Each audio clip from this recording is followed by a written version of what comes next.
I'm going to start the session today. I'll start by saying hello, Wake, which is hello in Secwepemc language, hello to many. My name is Susan Fursall, and I am the chair of BCPLAN, also the director of prior learning assessment and recognition at Thompson Rivers University. We're going to start today with the Territorial Acknowledgement, and then we'll share a little bit on the really basic housekeeping, and then I'm going to hand the floor over to Janet, who's doing the presentation today. For the Territorial Acknowledgement, I often think about, why do we share territorial acknowledgements? What is our hope from it? And when I was thinking about today's introduction, I was thinking about, we're here today from various places across the province, the country, and there might even be a couple of international people joining us. And we have the honor to live, work, play, and learn here on Mother Earth. And specifically, I have the honor of joining you today from the Kamloops to Secwepemc Ulu Nation, which is in the interior of British Columbia. And for me, the land acknowledgement is a purpose to help understand the longstanding history that has brought us to reside on this land and to seek to understand our place within this history. I invite each of you to put in the chat the territory that you're joining us from today, and I'll read a couple of those out as they come in. But while you're doing that, I just wanted to also do a couple of housekeeping items. So Andrew's going to look out for the chat, Andrew and I both, and Janet is going to do the presentation, giving you a little bit of an update on what we've been up to and what is coming up with BCPLAN. We do have 2 spots in the presentation today where we're going to ask you for your feedback, so watch for those. And a couple of really boring things, but I do feel like I need to mention it. If your mic's not already muted, could you mute it? And how we're going to do questions today is, if you have a question, don't hesitate to put it in the chat, and we'll Andrew or I will respond to it either in the chat, or we'll interrupt Janet to answer it, or we'll save them for the end, depending on the question and how pertinent it is to what we're talking about right now. So with that stuff done, the very last piece of housekeeping is, I just wanted to share that we are recording this session today. Wanted you to know that.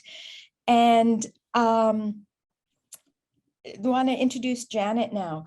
So BCPLAN, I've been on BCPLAN for I think 4 years now. Janet joined the year before me, and we've been so fortunate to have Janet join us. Janet Morse-Reid, right? Not Janet Morse-Ready, although she's always ready to help out. That's such a bad joke.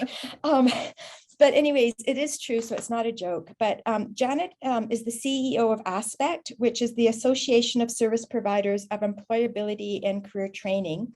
She brings over 20 years of experience working in advocacy roles to the BCPLAN board. And I know for me specifically, with the BCPLAN board, I've really admired and valued her critical thinking skills, her vision, and her ability to get work done in very systematic ways. So she's been a huge addition to the team. Janet is active both provincially and federally, advocating for community-based training and employment services to ensure that those seeking a meaningful and sustainable livelihood are met. So it works really well with the work that we're doing with BCPLAN. So after that, Janet, I'm going to say thank you so much for putting your hand up for doing this part of our information presentation today. And I'm going to hand the floor over to you. Oh, that's great. Thank you so much, Susan. What kind things to say. Seems like the bar is raised pretty high, but thank you also to everybody for being here. I just wanted to point out Andrew Skapenko, who is the operations manager for BCPLAN.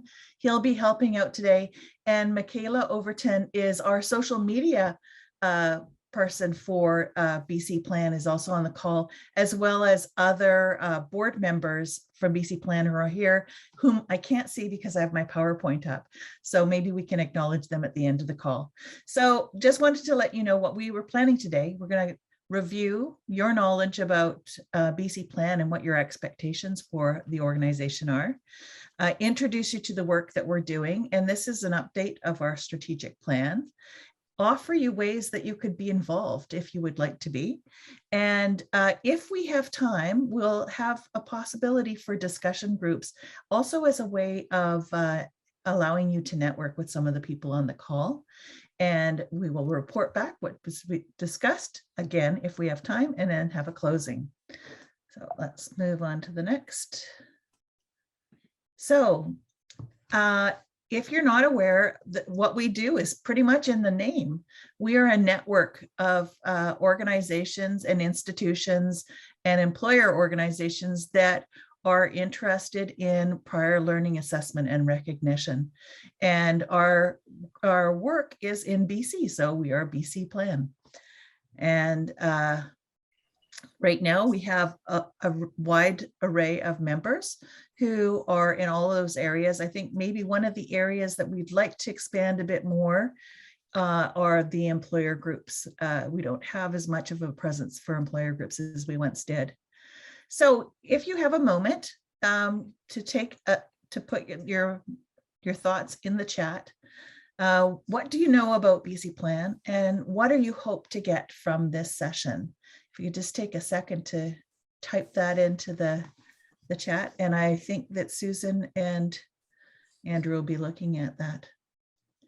So some of the things that we've been working on is creating a system and an infrastructure, a more formalized way of building our network. And one of the best ways of doing that, which has been essentially presented to us with the pandemic, is creating online and virtual opportunities. We've had 4 webinars, we've had 3 symposiums, which also tend to fall with our AGM, our annual general meeting. And then Andrew is a wizard in trying new things he's never tried before, and he created podcast episodes for us. And we've got more that are coming as well. And then the other thing is we formalized our relationship management by creating a database so that we can follow up with people and build the network through communication. So we also, at Christmas time, we had a PLAR mingle, which was fabulous. And then Michaela, of course, has taken over what Andrew started to create a way of communicating with each other and building this network. So from our strategic plan, one of our goals was to develop our partnerships.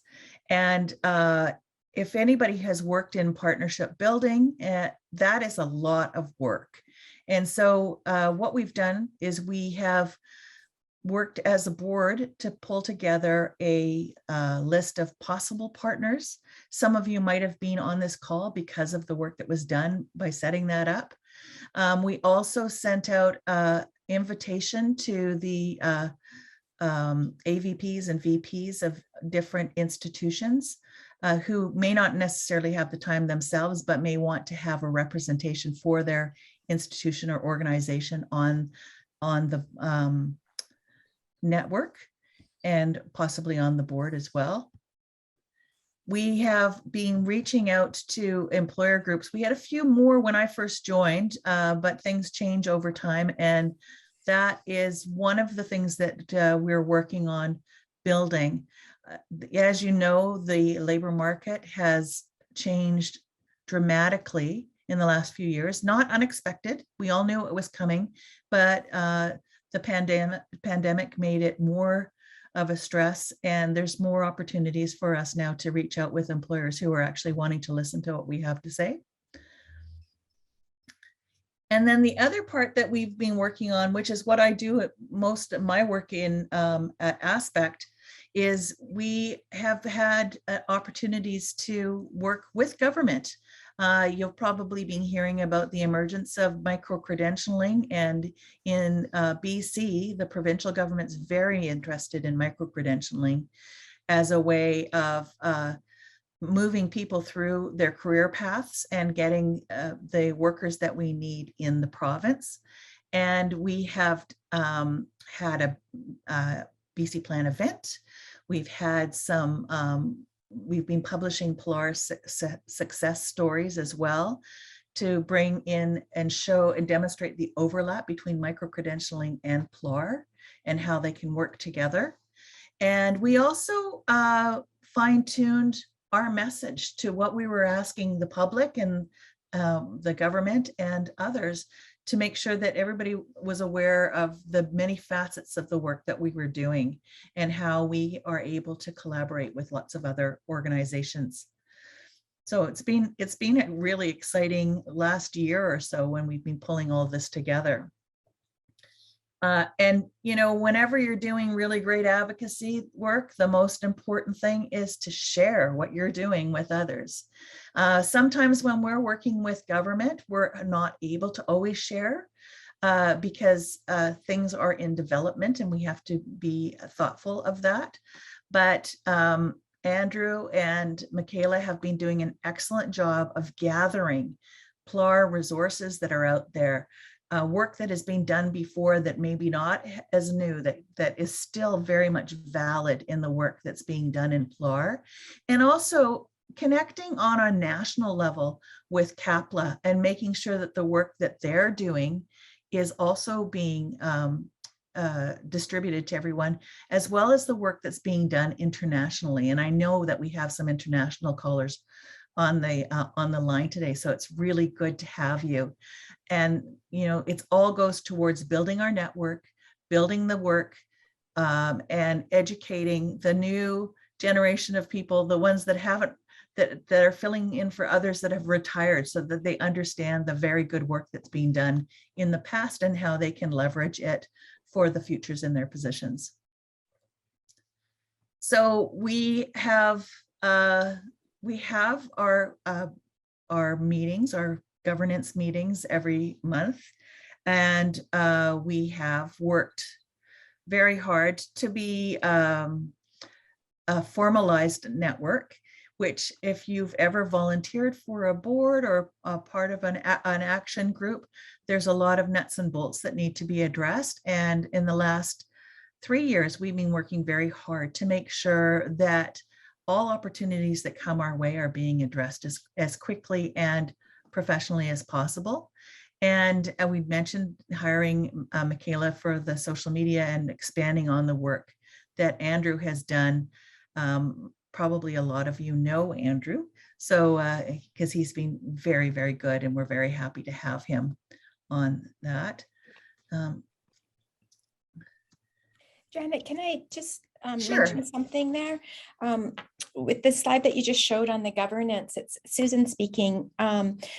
Having Andrew and now Michaela working with our social media, that's freed up our time for governance and for advocacy work. And one of the projects we just finished that we're really excited about, and we'll be reporting on it at the AGM, but also in the newsletter, we partnered with 2 other groups to do a project for the provincial government on the intersection of PLAR, micro-credentials, and Indigenous studies. We presented that to the province in mid-March and then shared our final paper with them on March 31st.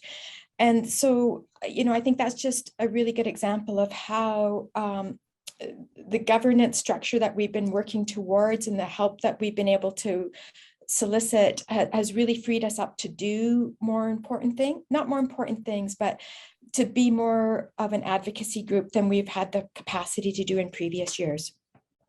Yeah, that's great. Thank you, Susan.